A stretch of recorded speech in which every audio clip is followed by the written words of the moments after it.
Hey guys, it's JC Theater Yu-Gi-Oh! Here, and today I'm coming at you with part 2 of the 2-part series going over all of the Yu-Gi-Oh! Video game promos that have yet to receive a reprint. And if you haven't seen part 1, please click the link in the description below to head over to that video, because that's the part 1, and then you come right over here, and we're going to start off where we left off with 5D's. So without further ado, let's get started with the video. Mid-2009's Yu-Gi-Oh! Wheelie Breaker for the Nintendo Wii is the oldest complete set of TCG video game promos that have yet to receive another print. The first of this trio is Burning Skullhead. This level 3 1000 attack 800 defense fire zombie burns your opponent for 1000 damage when special summoned from the hand. You can banish him from your side of the field in order to move one removed from play Skullflame back to the graveyard. Skullflame is a level 8 fire zombie with 2600 attack and 2000 defense. At the cost of your battle phase that turn, once per turn you can special summon its friend, Burning Skullhead, from your hand onto the field. How will you get that Burning Skullhead into your hand, however? Skullflame also allows you to skip your draw phase and instead add a Burning Skullhead from your grave back to your hand to do this masterful combo all over again. You can banish Skullflame in your graveyard in order to special summon out the third monster in the trio. At least now we see the reason behind Burning Skullhead's second effect. Supersonic Skullflame is a level 10 zombie wind monster that has the same attack and defense as Skullflame. Once per turn, you can burn your opponent for 400 damage times the number of Burning Skullheads in your grave. When he's destroyed, you can special summon a Skullflame from your graveyard, hopefully put back in time by a Burning Skullhead's effect. This string of cards was used twice in the anime, once in 5D's and then revisited in Arc V. This strategy suffers mainly because they all rely on specifically named monsters. If they all replace their effects with more generic monsters as requirements, maybe even if these all shared a similar archetypal name, this may be interesting, but alas, it's just as good as the game it came with.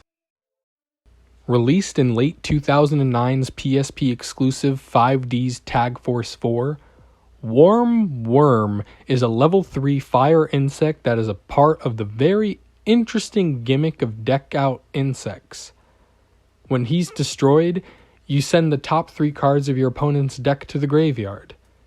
This is one of those cards that isn't truly amazing, but works fairly well enough in the strategies it's meant for and holds somewhat of a price tag because of it. Jute Fighter and Goyo Guardian are both cards released to the general public in a core set, but the monster Jute Fighter used to synchro with during Goyo Guardian's anime debut was only ever released once, as a promo in the 2010 Nintendo DS Classic World Championship 2010 Reverse of Arcadia. Samurai Sword Baron is a level 4 Earth Warrior with 1600 attack and 1200 defense. He lets you select one defense position monster your opponent controls and change it to attack position. He's not that good and not only relatively obscure, but it's just fascinates me that this card's counterpart, Jute Fighter, was able to be released in a core set, whereas this guy got the quote-unquote special treatment. Sherry LeBlanc. The foil to the wonderful Akiza that no one ever asked for. She had an interesting, also plant-themed deck that had Fleur monsters in it. In late 2010, 5D's Tag Force 5 for the PSP gave us one of these monsters, which has yet to be reprinted since. Chevalier de Fleur is a level 8 Wind Warrior Synchro with 2700 attack and 2300 defense. This flowery knight lets you negate the activation of and destroy one spell or trap your opponent controls during each of your turns. I feel like this lovely lady was thrown to the wayside. Its Synchron, who was a promo with this card, was reprinted in a structure deck, but they left this gal out in the dust. I'm not sure what it is about Sherry LeBlanc that screams, let's make this girl's cards exclusive, but In mid-2011, the Nintendo DS game Yu-Gi-Oh! World Championship 2011 Over the Nexus featured 3 cards that have yet to be reprinted, all belonging to the fierce female floral Fidualist. Necro Fleur is a level 1 dark plant with 0 attack and defense. Its only purpose is to be destroyed, because if it is, you can special summon the other Sherry promo monster released with this game. Chevalier de Fleur is a level 8 dark spellcaster with 2900 attack and 0 defense that when summoned, you must special summon 1 monster from your opponent's graveyard. This monster cannot attack directly and is destroyed during the end phase, but getting a free monster from a card that potentially was special summoned by a weak little plant upon its destruction, I would hardly consider those bad stipulations at all.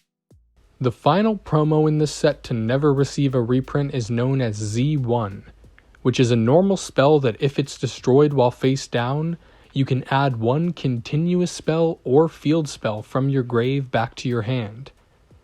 Ending this list with a bang, I see. This had some major significance in Sherry's life and the 5D's plotline and shares a name with a bad guy. But the card ultimately kinda sucks. Video game promos are such a cool and unique idea that Yu-Gi-Oh! Has done great in implementing. I was gonna buy the game anyways, so might as well reward me for being the exceptional Yu-Gi-Oh! Fan that I am. But all jokes aside, this video was a first of mine. It actually took research and it was fun to learn what I learned along the way. I hope you guys enjoyed this and let me know if you like this kind of video and I'll make more. If you like what you see, also please consider subscribing because that helps me out more than you could know. Thank you so much. Until next time, I'm JC Theater Yu-Gi-Oh! See ya!